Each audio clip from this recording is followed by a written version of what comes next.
Hola, ¿cómo están? Sean todos bienvenidos a Podcast R. El día de hoy nos encontramos en la tienda RP1, donde encuentran zapatos para baloncesto. A mi lado derecho nos encontramos con Diego Romo y a mi lado izquierdo John Romo. Los hermanos Romo son leyendas del baloncesto ecuatoriano. Nos encontramos hoy con ellos, donde nos van a contar un poco de su historia, de sus anécdotas, de su forma de pensar del baloncesto. Y bueno, gracias por asistir a la entrevista.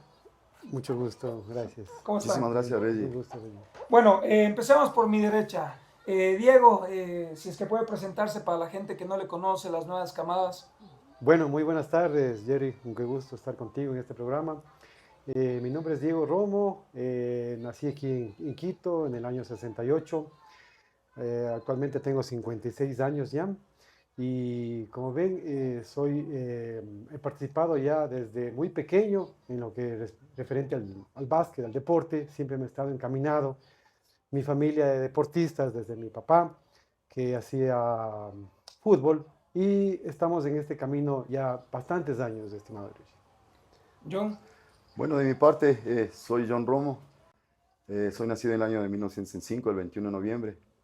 La verdad, complacido porque toda mi vida la he dedicado mucho a lo que es la actividad deportiva, desde los inicios, desde cuando nosotros empezamos en la escuela Domingo Faustino Sarmiento, escuela fiscal, y más luego, más adelante, en el colegio particular andino, que nosotros, con un grupo de grandes amigos, compañeros de toda la vida, iniciamos un proceso a partir del año 69, cuando yo estaba en segundo curso.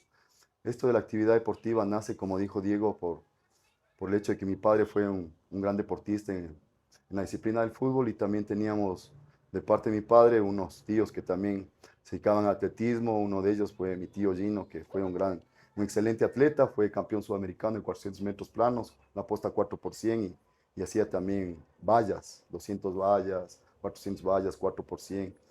Entonces creo que por ahí nació ese, esa idea de nosotros compenetrarnos un poquito más en el ámbito deportivo. en el tema del inicio, siempre nos gusta a la gente en el podcast saber el por qué les gustó el básquet, cómo fue que introdujeron su vida al baloncesto, cómo fueron los inicios. Bueno, el inicio mío fue que comencé a jugar desde muy pequeño a través de mis hermanos, ¿no? De John y de Arnaldo, que es mi hermano mayor. Y lo hacía en la casa. Comenzamos a jugar en el Estadio El Arbolito. No sé si te acuerdas tú, tal vez de conocimiento de que por la Casa de la Sí. Cultura había un estadio El Arbolito. Ah, no, no sabía eso. Claro, entonces había el Estadio El Arbolito de fútbol y había la cancha de baloncesto abierta de baloncesto, donde se hacía, ¿no? Antes que el Coliseo Julio César. Yeah. Entonces nosotros vivíamos cerca por ahí y siempre jugábamos un poquito de fútbol. Les veía jugar a mis hermanos básquet, me inclinaba el fútbol, me gustaba mucho el fútbol. Fui de la selección de la escuela, de la Domingo Faustino Sarmiento. Jugué fútbol. Un comienzo, me probé un poquito más en la Liga Deportiva Universitaria, porque antes sí había divisiones menores, pero de ahí, como ya pasé a secundaria, me llevaron para el Colegio Mejía, a primer curso. Entonces, netamente en Mejía ya comencé con el baloncesto. Pero siempre les veía ver a mis hermanos jugar y ya me incliné directamente al baloncesto. ¿Y quién les lleva al colegio Mejía? Bueno, en este caso estaba Juan Escalante, el Yeah. entrenador.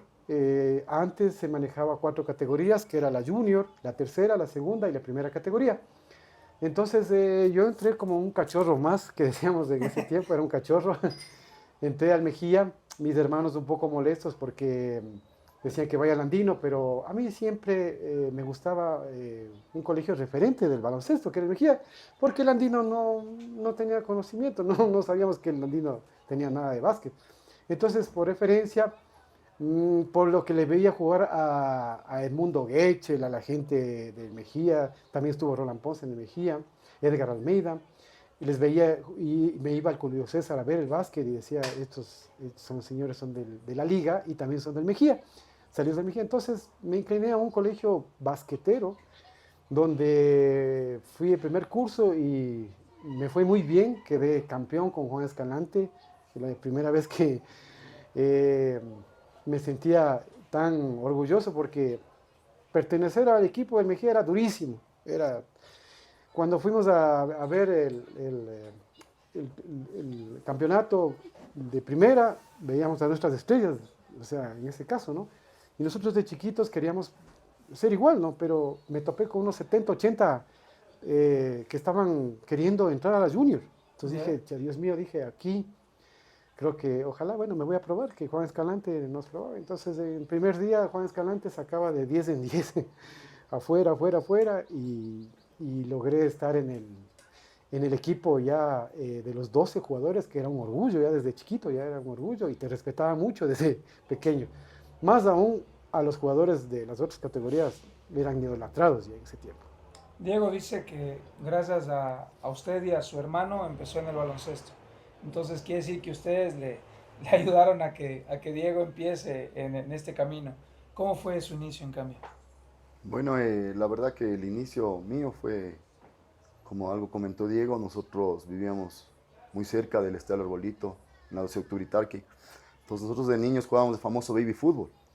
Les veíamos de entrenar al Club América de fútbol, entonces veíamos las grandes figuras que tenía ese equipo y nosotros nos empezó a gustar y nos llamó la atención ese tipo de torneos. Eso fue a nivel primario que tuvimos la oportunidad de también pertenecer a la selección de fútbol de la Escuela Sarmiento. En ese entonces nosotros competíamos con escuelas muy famosas en el campo deportivo, como la Escuela Sucre, la Escuela Espejo, la Escuela Borja 1, el Cebollar. Entonces jugábamos siempre las finales de ese tipo de torneos.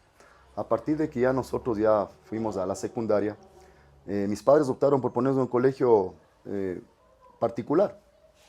Y muchos de nuestros amigos, de todos nosotros, porque era en el ambiente, me acuerdo del barrio, el famoso barrio del Dorado, que estaba muy cerca a la cancha nuestra. Entonces había cantidad de gente que era del Mejía, como comentó hace un momento Diego. Entonces nuestros grandes amigos de toda la vida y los mayores referentes o ejemplos que seguíamos eran el Colegio Mejía, indudablemente, porque era lo mejor que había en baloncesto. Entonces ahí recuerdo la época de la gente del Mejía, de la Salle, del San Pedro Pascual, que nosotros recuerdo que de muy niños, mis padres nos llevaban a observar el juego de los clubes. Entonces llamó mucho la atención el Julio César Hidalgo, ver a famosos clubes como el Huesco, como Liga, como San Pedro La Salle, como Banco El Pichincha, Universidad Católica. Entonces fue algo para nosotros que nos llamaba mucho la atención y por ende veíamos a excelentes jugadores en todo nivel, en todas las categorías. Y nosotros prácticamente en lo que es el andino, bueno, yo empecé en segundo curso en el año 79 con nuestro primer entrenador que fue el arquitecto Juan Morales. Entonces, él fue el pionero de lo que es el baloncesto en nuestro colegio en esa época, en el cual tengo bonitos y hermosos recuerdos porque nosotros, como decir, a duras penas sacábamos 10, 12 jugadores, porque como era un colegio mixto, entonces no todos podían pertenecer al equipo. Entonces la exigencia del entrenamiento también era bastante horda porque el profesor prácticamente nos sacaba el aire en la parte física, nos hacía el mejoramiento de la parte técnica, de los fundamentos, que eran lo mejor que podíamos sostener para poder tratar de hacer pelea cuando empezamos. A entrenar con Con el el arquitecto Juan, arquitecto. así es, cuando empezamos con el arquitecto Juan Morales fue algo muy duro, un proceso muy largo en el cual nosotros nos llevaba a entrenar 6 de la mañana antes de entrar a clases y después de clases, después entrábamos 7 de la mañana al colegio, pero salíamos a la 1:30, a partir de ahí también entrenábamos después de clases, entonces fue algo muy duro, pero a la vez muy meritorio por cuanto nosotros teníamos que toparnos en los juegos del colegial con Mejía, con San Pedro, con La Salle, que eran los colegios insignes de aquí de la provincia de Pichincha. Entonces, para nosotros era una tremenda responsabilidad y un privilegio jugar contra ese tipo de colegios. En el tema del inicio, bueno, ya nos comentan más o menos cómo fue los comienzos de ustedes. Hablamos de que los dos fueron estudiantes del Andino. ¿Cómo ven ahora ustedes? Ahora que nos cuenta el arquitecto Juan Morales, que es uno de los entrenadores igual muy conocidos dentro de nuestra provincia y bueno, de nuestro país, mucha gente habla de la metodología de entrenamiento que él tenía. Los dos fueron alumnos de él. Tenía esa metodología de 6 a.m., doble jornada, que les tenían ahí entrenando. Entonces, ¿ustedes creen que a veces exageraron o fue clave para su formación? Bueno, te comento que anteriormente era una formación empírica. O sea, había entrenadores que tenían experiencia, pero de pronto capaz que no tenían el conocimiento ya más científico, ¿no? De ser, ponte, profesores de educación física o entrenadores especializados y todas esas cosas como hay ahora. Entonces anteriormente se manejaba empíricamente y se trabajaba muy duro el aspecto físico, pero ponte en ese caso, en ese tiempo no sabíamos nosotros de las pesas. Entonces, Así es. de los saltos pliométricos, o sea, Ah, algo más ya. científico que nosotros no llegamos a hacer. Así Nosotros lo es. hacíamos empíricamente y, como te digo, y subíamos las gradas. De pronto cargábamos al compañero y nos subíamos los 4 o 5 pisos del colegio andino. Esas eran las pruebas de carga de peso, esas eran nuestras Así pesas, es. ¿no? Y trotando. Entonces, pero igual nos formamos, ¿no? Nos hicimos fuertes, nos hicimos atléticos y mal o bien los entrenadores, como te digo, en este caso, nos estaban encaminando para poder ir a un torneo fuerte, ¿no? A tener bastante contacto y ser, tú sabes, la fuerza, tener la elasticidad, la potencia. Entonces nosotros sacamos saltando gradas con pesos, me acuerdo que nos poníamos las pesas en los tobillos, decían Hay que ahora es lo peor, dice que ahora te dañas los meñiscos. eso, Así y es. eso, Claro, justo le iba a preguntar claro, y Sí. eso porque yo he escuchado de los jugadores antiguos claro, que decían, Diego Romo jugaba con pesas en los tobillos. por supuesto. Dice que era como la película esa de la Sí. cabra, que cuando se sacaba las ¡Pum! pesas Ah, volaba. volado. Claro, entonces, Sí. o sea, te digo, el arquitecto en ese tiempo, empíricamente, pero ya tenía un conocimiento avanzado de que por otro medio, no tan sofisticado como ahora, tú sabes, no tan científicamente hablando, eh, llegamos a tener una potencia física, aguantar un partido, 2 partidos tranquilamente. ¿Y cuál era que llegábamos al objetivo? ¿Cuál es el objetivo? Quedar campeón. O sea, llegar a un objetivo, hacer un proceso. Así Porque es. te comento que yo tuve la suerte de que llegué al Mejía y quedé campeón en la primera, en la Junior. Pero yo cuando ya fui al Andino, ya por influencia de mis hermanos, de mi familia, de todos, porque toda la familia estaba en el Andino, desde mi hermana, mis 2 hermanos y todo. Entonces yo fui al Andino. Y de ahí nosotros hicimos un proceso con él. O sea, no es que de la noche a la mañana fuimos campeones. Pasamos a la tercera categoría, quedamos terceros, a la segunda categoría íbamos perdiendo, hasta cuando ya llegamos al objetivo, que era claro, que nos sacaban el aire, que entrenábamos a las 6 de la mañana, en la tarde, en la noche. Ya te digo, le cogíamos a Los mi días compañero y sábados igual. Los sábados eran sagrados. Los sábados de No podías entrenar 7 de faltar, la mañana. no podías faltar. Así El es. sábado no podías faltar, Y porque ahora, si es que les llaman, están locos. O sea, no, pues, Sí, sí, sí, sábado 7 de la totalmente. mañana, te das cuenta, ya estábamos Chuta, nosotros ahí ya preparaditos ah, y era normal para nosotros sí, entrenar. Eso lo llevamos y la verdad eso me sirvió. A mí me claro que sirvió sí. porque de ahí ya despunté para la selección de Pichincha, la selección de Ecuador. Yo a los 16 años ya estaba en la selección de Ecuador senior. Entonces, para mí fue un privilegio ya toparme con los monstruos de arriba, que era en ese tiempo que yo de pequeño les veía en el Coliseo y decía, chuta, algún rato ojalá pueda algún rato estar con ellos, ¿no? Y a Dios gracias lo logré de esa forma, ¿no? Por eso tengo que agradecer mucho a los entrenadores que tuve en mi camino. y dentro de eso, usted ahora que es entrenador, ¿cómo ve el enfoque de... yo sigo considerando que la doble jornada es clave para un proceso formativo. Pero ahora ya llamada a las 6 de la mañana, difícil, ¿no? Indudablemente, chuta, eso sí marca un gran precedente porque primero te va formando en el aspecto disciplinario. Entonces adquieres mayor responsabilidad, sacrificio, esfuerzo, dedicación, que es la base de todo para tener éxitos. Entonces, como dice Diego, igual que en esa época, en realidad la mayoría eran entrenadores así empíricos, pero ponían el alma, la vida y la constancia de querían vernos a todos nosotros en un gran sitial, en un gran nivel. A nosotros nos marcaba mucho la diferencia ver a tremendos jugadores que iban a jugar nosotros cuando empezaban en la cancha abierta del arbolito. Venían tremendos jugadores de baloncesto, empezando por Roland Ponce, con Telemaco Poroso, algún rato también llegó Demetrio, Tomás, ya las glorias del baloncesto de Pichincha, el Ecuador. Entonces, para nosotros verles a ellos ahí en nuestra cancha, verles entrenar, nosotros también subíamos a verles cómo entrenaban en el laboratorio de baloncesto. las selecciones de Pichincha, cómo les entregaban los uniformes, les daban 2 pares de zapatos, 2 uniformes. Entonces nosotros nos observábamos y decíamos, ojalá algún rato podamos llegar a poder jugar así como ellos. Entonces les veíamos la técnica. Entonces para nosotros era maravilloso ver ese tipo de jugadores. Eran jugadores que, chuta, disciplinados, con un gran fundamento técnico. Y eso creo que marcó para nosotros algo muy especial en la mente, en el corazón, en las acciones nuestras, de poder emular ese tipo de situaciones y poder igual jugar con ellos ya a un gran nivel y poder ser considerados unos buenos jugadores, ¿no? Pero más allá de eso, ser unas muy buenas personas y llevarnos bien con todos con los compañeros, los amigos, tanto de la institución nuestra como también de otros colegios, a pesar de la gran rivalidad que nosotros teníamos. Porque yo recuerdo que para entrar al Coliseo y ver las finales de baloncesto era una locura, porque si el Julio César en ese entonces tenía una capacidad para 5.000, decíamos que a nivel colegial había hasta el borde de la cancha las finales que nosotros jugábamos. Y era una locura eso, había casi como 6.000 personas, era un lleno completo, porque nadie quería perder ese tipo de partidos, por la emoción, la adrenalina, y por el hecho de que cada una de las instituciones quería ser campeón, que querían demostrar que una es mejor que otra y así. Entonces el espíritu competitivo era al máximo y entonces por eso teníamos que esforzarnos para no quedar mal y poder ser los mejores en esa época. Hablando de la familia y el baloncesto, al ser hermanos que son prácticamente casi de la misma edad, ¿cómo era el ambiente en ustedes?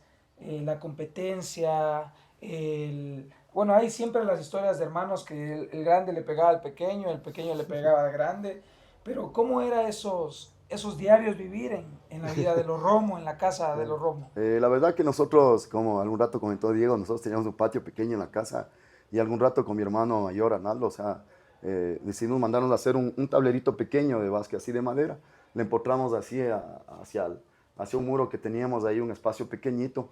En ese entonces Diego quedó campeón, como comentó, con el Mejía en primer curso y con esa red que sacó de Julio César Hidalgo, que le tenía nuevita, entonces esa red le pusimos ahí en el aro y nosotros invitábamos a nuestros grandes amigos de la época, por ejemplo a Javier Estrella, que era el Mejía, a Milton Barkley a jugar, algún rato asomó un dominicano, José Luis Torres, que vino a jugar para el Club Huesco y también ya formó parte de nuestro grupo de amigos del Arbolito, así que sacamos más adelante el club. Entonces ahí jugábamos un juego de 3 contra 3 y entre los hermanos, entre los tres era que no disputábamos tanto que inclusive en pleno juego nos peleábamos porque ninguno quería perder. Así llegaron a las manos, Entonces, Uf, ya. o sea, chuta, nos matábamos por jugar y estábamos ahí y nadie le gustaba perder. O sea, éramos para ganar, o sea, en buena lid, ¿no? Estábamos ahí, pero ya después disfrutábamos, nos reíamos, pero el rato que jugábamos sí lo dábamos todo de lado y lado. Claro. Dentro de la vida para ser buenos, ustedes dos son considerados grandes jugadores a lo largo de los años. Diego siempre estuvo en la comparación con Jeff, de que eran de los mejores. La gente le preguntas, ¿quién era el mejor jugador del Ecuador en la historia? Todos, bueno, sabemos que existió Roland Pons, Engels Tenorio, todo eso. Pero en realidad, la gente aquí, por lo menos de Pichincha, pone Diego Romo y Jeff Escalante. Le pregunté a Jeff qué piensa de eso y él dijo que no, que o sea, siempre sí se consideran que fue los dos, pero nunca hubo una rivalidad, al contrario, nunca jugaron juntos tampoco, no es que se chocaron en ese aspecto, pero ¿qué piensan de eso? O sea, ¿qué se siente que esté comparado entre el mejor jugador de todos los tiempos? Bueno, mira, hay comparaciones que no me gusta comparar, ¿no? Pero ponte, en el caso de jugadores que han tenido su época, ¿no? O sea, te digo, yo, ¿cómo voy a decir que he sido mejor que Roland Ponce? Porque Roland Ponce tuvo su época, tú sabes, él fue uno de los mejores jugadores del Ecuador, ha sido. Después fue Carlos Carrera. Entonces, cada uno tiene su época, sus años. Con Jeff es menor que mí, entonces él también tuvo su temporada. Y bueno, ya queda a criterio de la gente, pero eso nosotros nunca ha habido esa rivalidad, más bien ha habido un compañerismo. Te comento que sí jugamos juntos con Jeff, no en el colegio, porque cuando yo ya salí del colegio andino, él ya pasó a los otros 2 años que quedó, porque con el andino quedamos 2 años campeones colegiales, y después ya me cogió la posta Jeff con 2 años más. Entonces estuvimos en diferentes tiempos. Tuvimos la oportunidad de jugar de compañeros de selección de Pichincha, sí lo hicimos, fuimos campeones nacionales, también John estuvo ahí involucrado con lo que fue asistente. Él fue asistente Claro, del equipo. sí, Sí, fuimos de campeones una selección de nacionales. Pichincha que fuimos justo con el arquitecto Juan Morales a un torneo en Guaranda, pero por inconvenientes que hubo en Guaranda se tuvo que jugar la final en Guayaquil, en el Coliseo Walter Paladines Polo. Antes Y dicen que los era una Juegos locura Nacionales. ese, En el ¿no? juego, así Era es. una locura ese coliseo, de lo mejor que había también. Claro, se Sí, llenaba sí. todo eso. Entonces te digo que Jeff también tuve la oportunidad de jugar en La Salle, en el Club La Salle. Ujú. Que dicen que era una locura también. Claro, ahí hicimos Claro una que sí. buena dupla. Sí, un Que excelente equipo. también estaba Andrés Guerra, Rodrigo Pullas, y hicimos un buen grupo Leonardo Sá. y quedamos campeones oficiales, ¿no? Como antes había varios torneos al año, que hicimos un equipo muy fuerte con la Salle.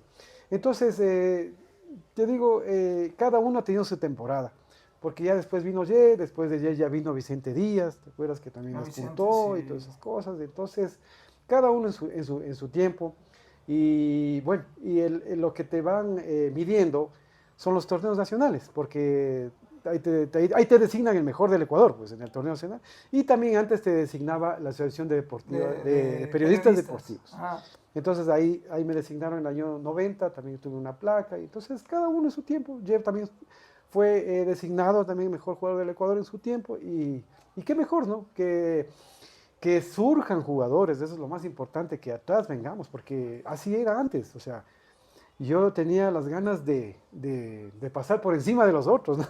Claro, le veía a Carlos Carrera, le veía a Tomás Caicedo, a Demetrio, a Pepe Roland Ponce, Saltos. a Pepe Saltos, eran unos monstruos, pero yo tenía Claro. que meterme en ese plano de los monstruos, porque si no Edgar los bajo, Almeida.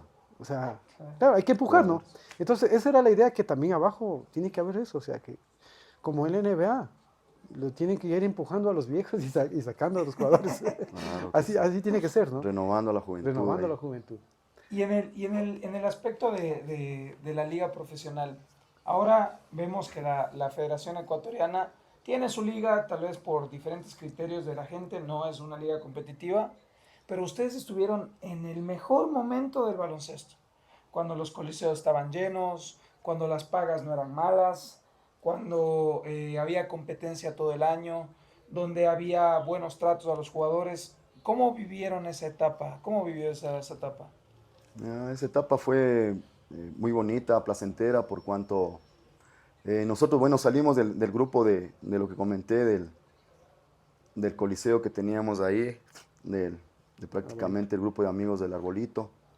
Entonces, en el coliseo de ahí, el coliseo abierto, ya fuimos jugando, entrenábamos, jugamos unos torneos que se lo hacían ahí periódicamente. Y luego ya nos fuimos compenetrando, porque una vez que ya cada uno salimos del club El Arbolito, porque había un amigo nuestro que era el que nos donaba los uniformes de interiores para poder participar contra los clubes ya grandes de aquí de la provincia. Entonces, a partir de que él dejó ya de auspiciar, nos auspició 2 años. Y ya cada uno de nosotros ya tomamos rumbos diferentes. Por ejemplo, Diego ya fue primero a San Pedro Pascual, con Rodrigo Pullas, con Carlos Salcedo. En el caso mío me fui con Dagoberto Segura a Liga Deportiva Universitaria, Cristian Fernández fue a Banco Central, y así nos fuimos abriendo cada uno a diferentes clubes. En cambio, ya a partir ya de que jugamos en los clubes, ya venían Banco Central de Guayaquil a jugar, Athletic Club, al Coliseo de la Católica. Entonces eran juegos espectaculares. Generalmente cada equipo se reforzaba con 2 extranjeros de primer nivel. La mayor parte eran americanos, pero también tuvieron jugadores de Puerto Rico, dominicanos, jugadores panameños que en la época de los 80 vinieron acá a los torneos, que eran jugadores de primer nivel, o sea, eran jugadores excelentes. Se disfrutaba del baloncesto, del ambiente, se vivía una fiesta deportiva al máximo. Entonces, esos recuerdos son los que quedan marcados para cada uno de nosotros, porque no solo jugábamos en Julio César, jugábamos en el Coliseo de la Universidad Católica, jugábamos también en el Coliseo de los Quitus. Entonces, había esa rivalidad en los equipos de Pichincha, de Guayas, por lo general, y entonces se marcaba un gran precedente, y esto era como para decir que sigan el ejemplo la gente, como comentó Diego, la gente que venía hacia atrás, la gente un poquito más joven. En el caso mío, de nosotros que estuvimos en el Andino, de mi época, que fue Alfredo Salgado, John Andrade, mi persona, la época de Diego, de Olger González, de Jeff, de Franklin Nazareno, de Maneli Nazareno, de difunto Mario Zambrano, que fue uno de los mejores jugadores que hubo en esa época. Era jugador de Chone, y uno de los mejores de Manaví, de Ricardo Artiaga, y así en diferentes épocas, ¿no? Que cada uno fue marcando su historia dentro del baloncesto, no solamente colegial, sino a nivel también de la provincia. Entonces fue algo gratificante y queda para el recuerdo en cada uno de nosotros. Si yo les dijera a ustedes que tienen que contar una historia de toda su carrera, una que digan, ¿sabes qué? Tal vez no les voy a preguntar la mejor, porque el quedar campeón es una historia bonita, pero nosotros que hemos jugado y hemos estado, y más ustedes, tantos años más que yo, saben que las anécdotas con los amigos a veces valen más que el trofeo de campeón nacional, ¿no? Entonces, si yo les preguntara a ustedes una anécdota que me diga, ¿sabes qué? Esta fue una anécdota que toda mi vida me voy a acordar. Bueno, he tenido varias anécdotas con las selecciones, de las diferentes selecciones, ¿no? Pero las anécdotas más que nunca me voy a olvidar es cuando te bautizan, ¿no? Antes también le rapaban. Claro, Sí, por sí, supuesto. Pero antes creo que han de haber sido más toscos. Sí, No, claro, o claro, sea, totalmente, unos te bautizos. comento que yo entré primera vez a una selección de Ecuador y yo tenía creo que 16 años y en ese tiempo tú sabes que estábamos en el tiempo de la moda ochentera, 86, en el pelo largo Afros. y afros y teníamos el pelo largo, parado los pelos, así, pelo largo, el colegio, Tipo usted sabe, hippies. uno era vanidoso, loco. Entonces, tú sabes. Entonces dije, bueno, tenemos una gira por Colombia con la selección de Pichincha, perdón. Y porque teníamos un campeonato nacional en Ambato, entonces, por lo general, Pichincha se preparaba fuera del país. Sí, siempre todos los jugadores que han Sí, estado antes dicen eso. anteriormente te comento que había tengo una anécdota también, que tenía un compañero amigo del arbolito, que era Milton Barkley, que jugaba en la Milton Mejía, Barkley, era en un jugador Mejía. espectacular, un negrito espectacular, Puta calidad de tipo jugador. panameño jugaba él. Sí. Y, chuta, y con Pichincha se fueron a preparar a Panamá, te cuento. A Panamá, Panamá. para jugar con las selecciones de Panamá y todo, para venir a participar en el torneo nacional, para poderle ganar a Guayas, ¿verdad? Así es. O sea, así de ese nivel nos preparamos antes. Hicimos una gira de más o menos 15 días en Colombia, recorrimos Colombia. Y en una de esas tenía compañero yo a Tomás Caicedo, a Demetrio, a Gechel y todo. Y en una noche yo ya llegué al hotel todo chévere. Digo, estoy aquí estaba creo que en Cali. Y todo ya, digo, para darnos una vuelta, conocer Cali, chévere. Yo, cuando en la noche me cogen y llegan a mi habitación, papá, me golpean, digo, que pasen. Y cuando pasan esos inmensos, pues, Gechel, Tomás, Demetrio, yo era un muchachito así, digo, ¿qué quieren? ¿Qué quieren? Te venimos a bautizar. Así que me cogieron, ¿qué quieres? ¿A las buenas o a las malas? Digo, ¿qué? ¿Pero qué van a hacer? Nada, ya Demetrio tenía ya la máquina afeitadora ya. Tran, hermano, chuta, ya se fue el pelo. O sea, al otro día yo no me creía, decía, Dios mío, y ahora cuando voy al colegio andino y me vean mis fans, digo, o sea, porque había gente que... Claro, en la época Digo, ¿y era ahora cómo me van a ver así? de las pelado? fans. Chuta, ¿cómo regreso? Hacen el No quería rock. regresar al Ecuador, hermano. Decía, no, ahora cómo Claro que regreso. sí. No, pucha, ya, al andino que me vean así pelado, porque yo tenía el pelo hasta por acá largo, más me gustaba. Chuta, hermano, así mismo pañuelo y gorra, y pasé ya, hasta que me crezca 3 meses, pero ya, ese fue una anécdota que nunca me voy a olvidar de los bautizos. Pero bueno, siempre hay una venganza, ¿no? Ahora me tocaba a mí bautizar a los demás. Y si a usted le preguntan una anécdota, ¿cuál podría decir? Bueno, anécdota. Yo recuerdo que, por ejemplo, en mi época, bueno, para igual ser selección de Pichincha, habían como 50 convocados por ahí. Entonces ahí ya, bueno, chuta, ya la gente iba eligiendo por ahí y ya no había cómo hacerse a un lado, porque era por cartas de invitación que mandaban a los colegios. Pero yo recuerdo prácticamente cuando nosotros jugábamos en liga, asimismo se marcaba el asunto de los bautizos, pero, chuta, pero bueno, gracias a Dios por ahí teníamos ahí, bueno, a Edmundo, a Edmundo Guechel, a Roland Ponce, a Edgar Almeida, y también estaba Jorge Carrera, que en paz descanse, también estaban ahí dentro de ese grupo. Entonces ellos veían a los muchachos y como que unos querían bautizarnos y otros también eran como que ponían resistencia a que no nos bauticen. Entonces también se marcó un precedente ahí, ¿no? Por ahí Roland era el que decía, no vale, mejor otro rato bauticémosles, y como que amagábamos un poquito y no nos dejábamos bautizar por ese lado. Pero yo recuerdo también algo muy claro en esa selección de Pichincha en el año 96, que quedamos campeones en Esmeraldas, los Juegos Nacionales.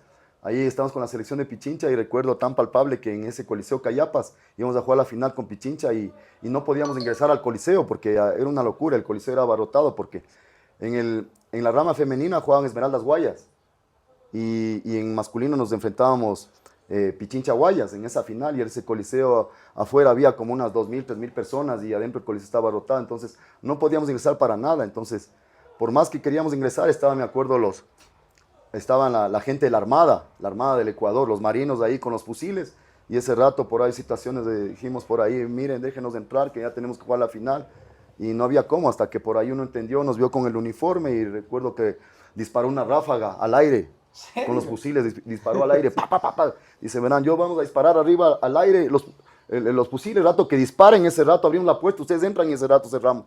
Porque la gente quería romper las puertas, porque querían todo el mundo ver ese tipo de finales, y en realidad eso fue.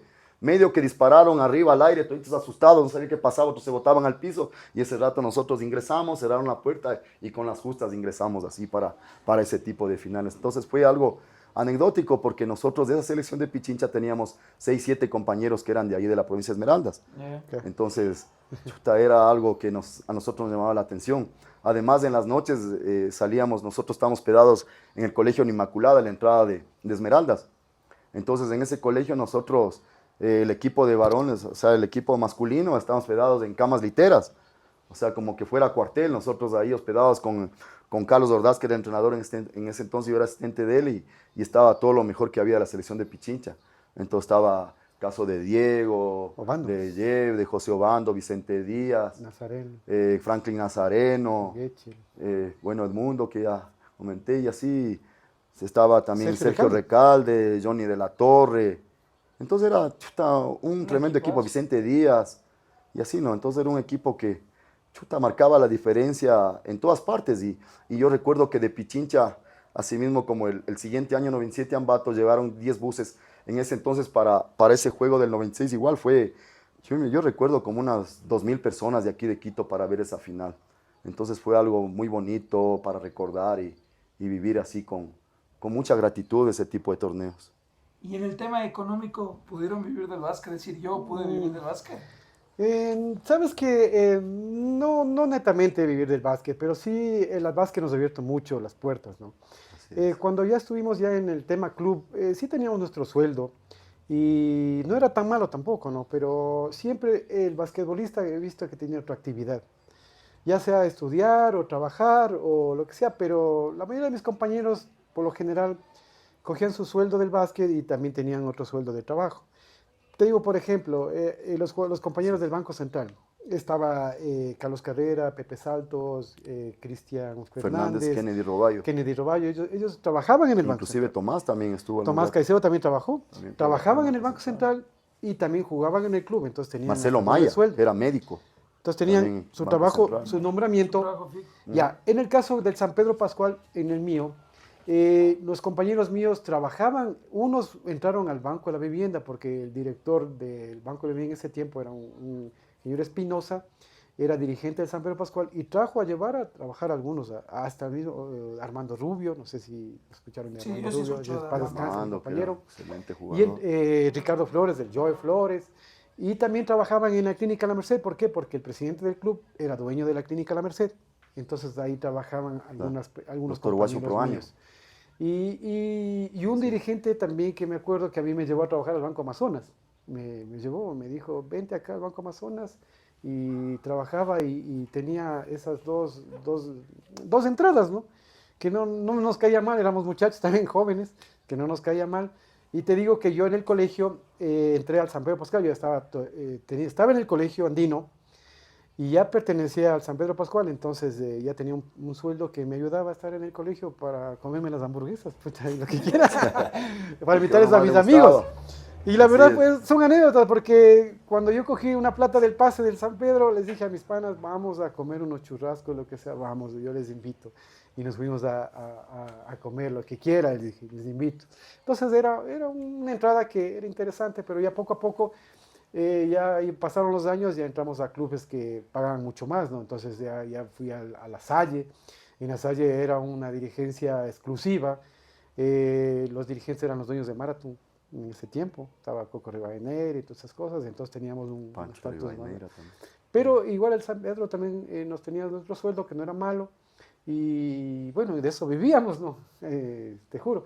Pero sí, era una gran responsabilidad, tenías que sacarte el aire porque te comento que para mí era bien duro porque estaba en el colegio andino entrenando y ahí nos tocaba entrenar de ley con el arquitecto y él nos llamaba a las 6 de la mañana. Después me tocaba entrenar en temporadas cuando nos llamaba Gonzalo Troya a la selección de Pichincha. Entonces tocaba entrenar en la tarde y después tocaba ir a entrenar al club, porque en el club era mi trabajo, o sea, tenía que ganar sueldo. Entonces, si no iba a entrenar, me descontaban. Entonces, te juro que a veces tenía tres jornadas de entrenamiento que llegaba a mi casa muerto, ¿no? O sea, ya decía, yo estoy... Pero como uno es joven, Duerme y ya está. duerme. O sea, Claro, mi pues te mamá ya me levantas y tenía la juegas. jarra de cuáquer ahí así, la Claro, pues olla ya, de arroz y de la plátanos y todo. comida y todo ahí. Y dale a no a comer sino a Así, tragar, hermano, a recuperarse claro, y ya pues hay que aprovechar la energía de joven, ¿no? y Que ahora disfrutaba mucho. Ya no ya no hay, o sea, ya no veo Claro, yo que alguien haga triple jornada, no creo que sí. hagan jornada, no sé, pero antes uno llegaba acalambrado a la casa, o sea, a bañarse y acalambrarse, Dentro de la mentalidad, Ya, hablan ustedes de esto, o sea, y yo veo un tema de mentalidad que con el pasar de los años ha cambiado, ¿no? Antes del pasar entrenando, no sé, desconozco si ustedes tuvieron facetas de fiesta y todo eso dentro de los 18 años, pero vemos ahora en la actualidad a los jugadores que tal vez con un poco más de apertura, porque hay el internet, hay esas cosas que les dan más facilidad de adquirir conocimientos. Y como así ustedes es. dicen, antes era más empírico, pero teníamos mejor calidad de baloncesto, o sea, los jugadores tenían buen físico, yo he visto las fotos, todos Sí, sí, sí. eran Acuerpados, unas fuertes. bestias. fuertes, Entonces, atléticos, entonces, ¿cómo muy manejaban atléticos. ustedes? Nos contaba Diego las 3 jornadas, e igual nos había dicho que también trabajaban 2 jornadas. ¿Cómo era la mentalidad de Dos, ustedes? tres. Ahora vemos una juventud muy vacía, que ya no sale algo, se rinde. ¿Cómo debe mantener uno la mentalidad para llegar a estar dentro de los grandes, ¿no? Yo creo que todo depende así del tipo de entrenadores que tengan los chicos, ¿no? De orientarles en la parte emocional, qué es lo que ellos aspiran a hacer a futuro. Digamos, proyectarse bien en las diferentes etapas, iniciación, formación, desarrollo deportivo, qué es lo que quieren ser una vez que ellos se gradúen, si van a seguir en universidad, si van a aspirar a universidad fuera del país, si van a ganarse becas. Es lo que nosotros procurábamos en nuestra época, ganarnos becas deportivas por esfuerzo propio, en nuestro caso en la parte deportiva, el aspecto deportivo, porque también había indudablemente el académico, que es el número uno, pero el complemento a la parte deportiva. Entonces nosotros básicamente apuntábamos a eso. Entonces yo recuerdo que nosotros decíamos, mami, mire, yo en mi caso le decía, mami, ya usted ya no va a pagar pensión por mí, yo voy a ser becado en el colegio, yo voy a ser el mejor jugador, el mejor deportista. Y mi mami se reía, dice, ay, mijito, ojalá Dios te oiga, me dice. Y entonces en cuarto curso ya tenía media beca. Entonces a partir de quinto, sexto curso que ya fui el mejor deportista así de mi época, entonces ya formé parte de esa selección, así junto con John Andrade y mis otros grandes compañeros. Entonces ya marcamos un precedente porque ahí básicamente los que tenían beca eran Alfredo Salgado, que fue el máximo referente nuestro, John Andrade, y luego en mi caso fui la tercera persona en ganarme esa beca, pero por méritos propios. Entonces sí fue algo que nosotros nos marcó una diferencia en nuestra historia, en nuestra vida, cómo desempeñamos nosotros la parte también de docentes, de entrenadores y luego también complementar lo que decía Diego para también entrenar en los clubes, darnos tiempo de una u otra forma, pero sacrificábamos todo ello para poder salir adelante y que la gente también nos pueda reconocer de esa manera. Y prepararse para eso. Uf, duro, sí, era bastante duro, pero reconfortante y al final valió la pena. Sí, Para vale mí la valió la pena, sí, pena indudablemente. haber hecho el deporte. Es gratificante tener amigos en el deporte. ¿Creen que, ¿Sabes? o sea, yo entiendo lo de los amigos, pero creen ustedes que llegaron a todo lo que pudieron llegar o creen que pudieron haber hecho más? Bueno, a mí, por ejemplo, muchos de mis alumnos y gente que me ha conocido así de la época del colegio, amigos nuestros y todo, siempre me han preguntado que qué me faltó a mí. Entonces a mí yo les digo, básicamente a mí lo que me hubiese gustado es clavar en el aro. O sea, porque llegar al anillo, sí, bueno, yo llegué al anillo saltando por sacrificio, esfuerzo, méritos de uno mismo, pero eso me hubiese encantado, ¿no? Porque yo disfrutaba, recuerdo los concursos de clavadas que uno veía, observaba mucho la NBA, en el caso nuestro, observábamos las finales de los años 80 de Lakers con los Boston Celtics, entonces me gustaba, por ejemplo, la rivalidad que había del Magic Johnson con Larry Bird. Entonces nosotros veíamos a Julius Erving, los videos de él, las clavadas, los jugadores más espectaculares en esa época, la NBA, los jugadores que venían a jugar aquí, los embajadores de los Estados Unidos que venían a jugar contra las selecciones de Pichincha, los clubes. Entonces todo eso a nosotros nos llenó de satisfacción, de emoción y de enorme valentía como para poder encarar y ser, qué sé yo, personas que marcamos y pusimos un granito de arena en nuestra institución educativa, el Colegio Andino, y más adelante en nuestros clubes. Y si te preguntaran, Diego, ¿qué crees que faltó? Bueno, en este tiempo, anteriormente, faltó promocionar más a los jugadores como veo ahora. Porque yo creo que los jugadores de antes sí teníamos que haber salido más fuera del país. En este caso, ir a otros equipos, ir a Argentina, ir a Bolivia, no sé, como no había mucho la tecnología tampoco. Entonces, eso yo creo que faltó. Y faltó no solo en mí, sino en algunos jugadores anteriores que vi que debían haber estado, o debíamos de haber estado jugando fácil en Argentina y todas esas cosas. Porque cuando nosotros íbamos a los sudamericanos y veíamos a los de la banca de los equipos de la selección, ellos de banca, y nosotros decíamos, ¿y cuánto ganas tú? Le preguntaba yo a los de la banca, ¿verdad? O sea, porque nos hacíamos amigos, ¿no? Camaradería, tú sabes, compartíamos en el hotel y todas esas cosas. Y decía, no, che, yo gano como $3,000 estando aquí. Sentado, y nosotros decíamos de 3,000, pero con Demetrio hablábamos, decía, pero si nosotros no ganamos ni $200 en ese tiempo, una comparación así, te digo, ¿no? Claro. No te hablo de las estrellas de Argentina, que en ese caso de Milanesio, de los que nosotros nos topábamos. Claro.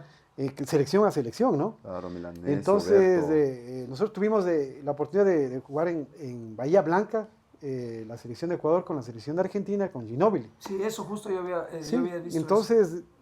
Das cuenta, económicamente nosotros, o sea, sin desmerecer a los argentinos, pero teníamos unos monstruos de jugadores también, te digo yo, Engas Tenorio, claro. O sea, era respetado, Ayub Sánchez, Demetrio, Tomás y todo, o sea, Roland, que tranquilamente ellos podían estar jugando en Brasil, en Argentina o en otra liga internacional y ganando mucho más de lo que se ganó aquí en el Ecuador, ¿no? Eso entonces, yo creo que faltó. Entonces te faltó a ti salir. Faltó eso, de pronto faltó. Y también no se dio que no pude ir a una universidad americana, que me hubiera gustado estar jugando en una universidad americana. No se dio. Un tipo de beca. No se pudo dar esa beca, lastimosamente fue una frustración que no se pudo dar. Y bueno, en este caso, Jeff pudo salir a estudiar en una universidad americana, pero bueno, así son las situaciones de la vida, ¿no? Eso es lo que te comento, estimado Luis. Ahora, ya después de tantos años, es bonito verles a ustedes, a algunos jugadores, verlos Maxi Vázquez, la calidad de jugadores que existía. Decías hace un ratito que valió la pena, entonces ustedes están seguros de que todo lo que hicieron, el sacrificio, para que la gente que lo ve, a algunos niños, jóvenes, sepan que el dolor de ahora es la sonrisa y lo bueno del mañana.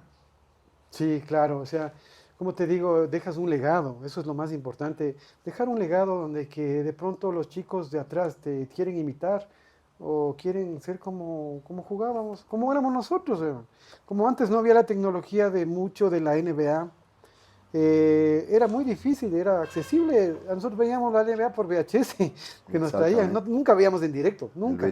Teníamos un amigo que se llamaba Álvaro Alemán. El Álvaro, el Mario Alemán. Hijo de un embajador, creo. Entonces ellos tenían acceso de ir a Estados Unidos y de vuelta. Y nosotros, ¿qué vamos a ir a Estados Unidos? Por medio de ellos nosotros observábamos el baloncesto, porque nos invitaban y decían, miren, veamos del básquet. Nosotros, wow.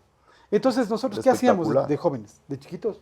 Queríamos imitar. Entonces imitábamos a los nacionales. No como ahora imitan, quieres ser Kobe Bryant, que quieres ser Michael Jordan, que quieres ser LeBron. No. Yo decía, yo quiero ser el juego de quiero pivotear como Roland Ponce, quiero lanzar como Carlos Carrera, quiero filtrar como Pepe Saltos. Y era así nuestro medio, o sea, queremos ser como... Entonces, como Edgar Almeida.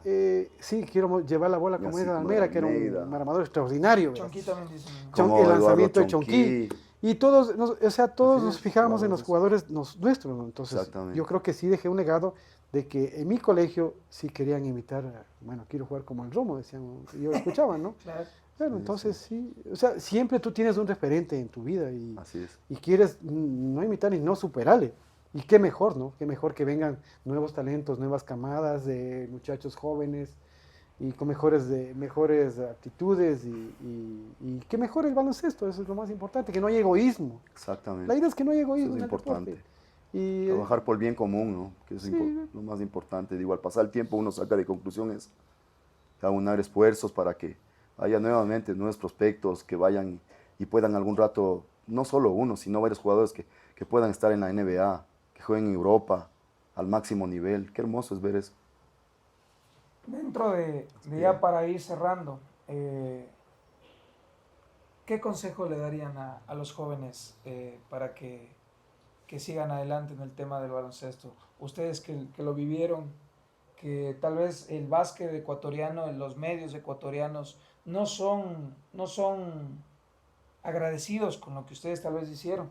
Si vamos a Estados Unidos, las leyendas son recordadas como leyendas, camisetas colgadas, tienen recuerdos, la gente quiso, como dice Diego, quisieron ser como ellos, pero la mayoría de niños o jóvenes dicen tal vez Jeff Escalante, Diego Romo, no, no, tal vez no. ya. Entonces, qué piensan ustedes? ¿Qué podrían decir ahora que tal vez vea mucha gente, vea poca gente? Llegue a uno, yo creo que a veces es suficiente con que llegue alguien y le cambie la vida a alguien, ya hiciste algo positivo en la vida. ¿Qué podrían decirle ustedes a esos muchachos que tal vez les están viendo? Bueno, que si están en el deporte, si verdaderamente aman el baloncesto, tómenlo como una inversión, ¿no? Pues, una inversión en la vida, sí, porque esto es una inversión, una buena inversión ser claro que deportista. sí. Tiene sus sacrificios, no es fácil, es muy difícil. De pronto los muchachos de ahora creen que es como el PlayStation, que Claro que pones sí. los botones y ya lo haces. No, no, es bien difícil. Pero tómenlo como inversión porque puede ser que ojalá, ojalá se dé que de pronto lo tomen en serio y se comercialice o tengamos un jugador extraordinario, salga una estrella de aquí en el Ecuador y salga a una universidad y salga a la NBA. O sea, qué mejor que sería. Pero Sí, sí, como yo les he dicho a los papás de los deportistas, no se quejen de sus hijos, o sea, no se quejen de que les van a pagar a una escuela de básquet, se quejan de esto, que hay que pagar el arbitraje, que no, les digo, esto es una inversión, ustedes están invirtiendo en sus hijos, ustedes no saben lo que tienen, la bendición de tener un deportista en este tiempo. Entonces, eso yo siempre les he recalcado a los padres de familia, y tú como formador y como entrenador, Jerry, tú has de saber que los claro. padres a veces se quejan, Sí, pero ¿cómo Así se van es, a mucho quejar que, si mucha tienes queja. una bendición de que ahora tu hijo sea deportista? Porque en este medio ahora, tú sabes, se Claro, dedican a la droga, a otras cosas. Entonces, y de pronto por ahí ya te toman en cuenta en una beca de colegio, ya te estás evitando de gastar plata, de una beca deportiva en las universidades que hay ahora que están pidiendo universidades nacionales que piden así es. deportistas y que cuesta, tú sabes, un semestre, tanto cuesta, ¿no? Y a su vez hay universidades americanas o de otros países que les pueden dar. Entonces es una inversión. Y qué mejor de pronto que salga un jugador a los 40, 50 años aparezca un jugador y salga a la NBA, ¿no? O sea, sería ideal que Ecuador tenga un jugador en la NBA. O sea, para mí sería una alegría y un orgullo que si no lo logramos nosotros, ¿por qué, no, qué mejor que algún rato algún chico salga y sea un jugador estrella de la NBA? ¿y usted qué les podría decir a algún joven que le esté chequeando? Bueno, a los jóvenes igual que pongan de parte, pongan el mayor esfuerzo, el mayor empeño, sacrificio, que den todo de su tiempo para que, para que puedan triunfar, porque es la única forma. Nosotros, hoy por hoy nosotros tenemos ya unos referentes campeones mundiales, campeones olímpicos en otras disciplinas. Entonces miren, ese esfuerzo de cada uno de ellos, es sacrificio de ellos, de sus familias, de los entrenadores, de sus padres, de sus guías. Entonces es importantísimo eso. A nosotros nos llena de mucho orgullo ver, por ejemplo, en el torneo de aquí del Carolinazo que organiza nuestro gran amigo José Obando, ver a esa cantidad de muchachos, de esa camada joven, como dice Diego, verles jugar aquí en este tipo de torneos, estos campeonatos, o verles en los torneos de la Liga Pro o de la Federación Ecuatoriana, nosotros que estamos también periódicamente revisando el Facebook, las redes sociales, entonces estamos viendo algunos prospectos que salen, por ejemplo, hoy por hoy, lo que comúnmente salía cantidad de gente de Esmeraldas, la cuna de los mejores deportistas ecuatorianos. Hoy por hoy estamos viendo los deportistas del Oriente, cómo están saliendo en todas las disciplinas. Entonces eso nos llama mucho la atención y nos llena de mucha emoción porque esos muchachos pueden llegar a situaciones estelares, a jugar al máximo nivel en cualquier país del mundo, si es que se lo proponen y se dedican de lleno. Eso es lo que yo les diría y les invitaría para que nunca desmayen en sus objetivos, en sus metas y que se proyecten a días mejores, no solo para ellos, sino para todas sus familias. Y la última pregunta y la más controversial. ¿LeBron o Jordan? No, pues yo sí soy siempre 100 veces Jordan. Eso es un espectáculo. Seis copas, o sea, no. No, no, para mí, yo tuve la oportunidad de verlo, entonces, directamente, o sea, lo que jugaba, ¿no? Entonces, Jordan es un espectáculo, es una compilación de todo, Jordan. Respeto el criterio de los jóvenes que ahora es LeBron, ¿no? Mi Pero, papá también dice. claro, Si para él, Alex. si él no vio la tele, nunca. No, sí, Jordan. Claro, con Michael es un respeto que todos se espectáculo. merecen, o sea, es cuestión de hacer de criterios de cada persona, ¿no? Y yo también comparto eso de que si me dicen Jordan y LeBron, yo pienso que Jordan sí marca la diferencia en todo lo que ha conseguido, por todo el sacrificio, el esfuerzo que ha hecho, por las estadísticas y por todo el boom del baloncesto en la NBA en toda la historia, entonces ha marcado un precedente. Algún rato con Diego vimos, hace unos años atrás recuerdo que vimos los movimientos. Diego me decía, oye, ¿viste los movimientos que hacía Kobe igualitos a Jordan? Y algún rato nos pusimos a analizar la similitud de los movimientos, los gestos y todo eso.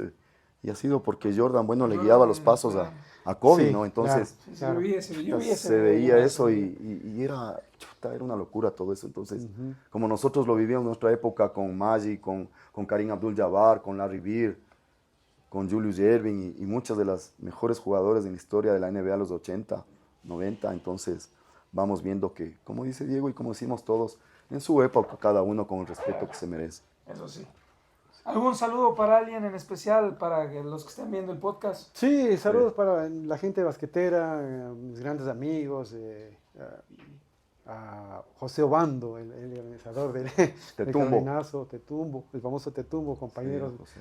Eh, chuta, me faltaría minutos y tiempo Claro. para saludar a todos, pero saludos a la gente basquetera, a los muchachos que nos están viendo este excelente programa y felicitarte, Jerry, de corazón.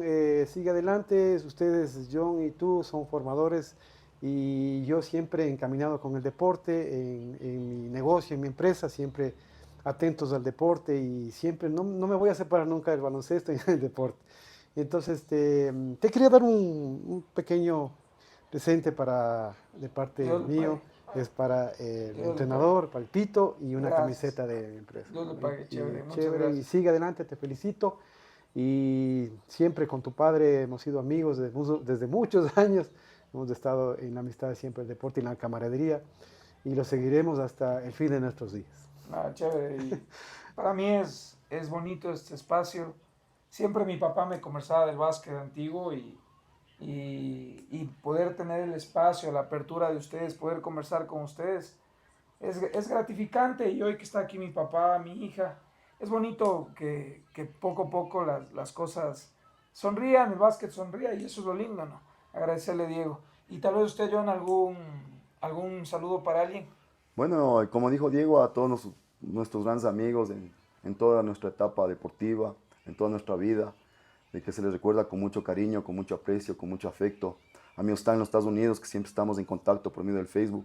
Caso de Marco Sánchez, Rodrigo Pullas, Olger González, que fue compañero de Diego, Luis Silva, y así, ¿no? Y los amigos del baloncesto, de la época nuestra, de los clubes, de las selecciones, de, de mi colegio, mis queridos grandes amigos también del Colegio Mejía, porque yo también fui docente y entrenador del Colegio Mejía, entonces amigos del San Pedro Pascual, La Salle, en fin, todos los basqueteros que se les aprecia, se les quiere mucho y son como amigos y como hermanos en todas las etapas que nosotros hemos vivido. A tu padre igual, amigo de muchos años, la gratitud, el cariño, el aprecio de siempre y siempre estamos para fomentar y poder poner un poquito de nuestra parte para las nuevas generaciones, para los dos muchachos, para la juventud, para la niñez, que se formen bien, que estudien, que hagan mucho deporte y que sean personas útiles para la sociedad en esta difícil etapa que estamos viviendo, no solo en nuestro país, sino a nivel mundial. Agradecerte a ti, Reggie, por todo lo que estás haciendo, por incentivar mucho al baloncesto en la niñez, en la juventud y desearte el mayor de los éxitos. Gracias, Dios le pague también por eso.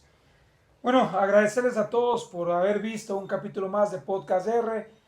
Diego Romo, John Romo, estrellas, leyendas del baloncesto.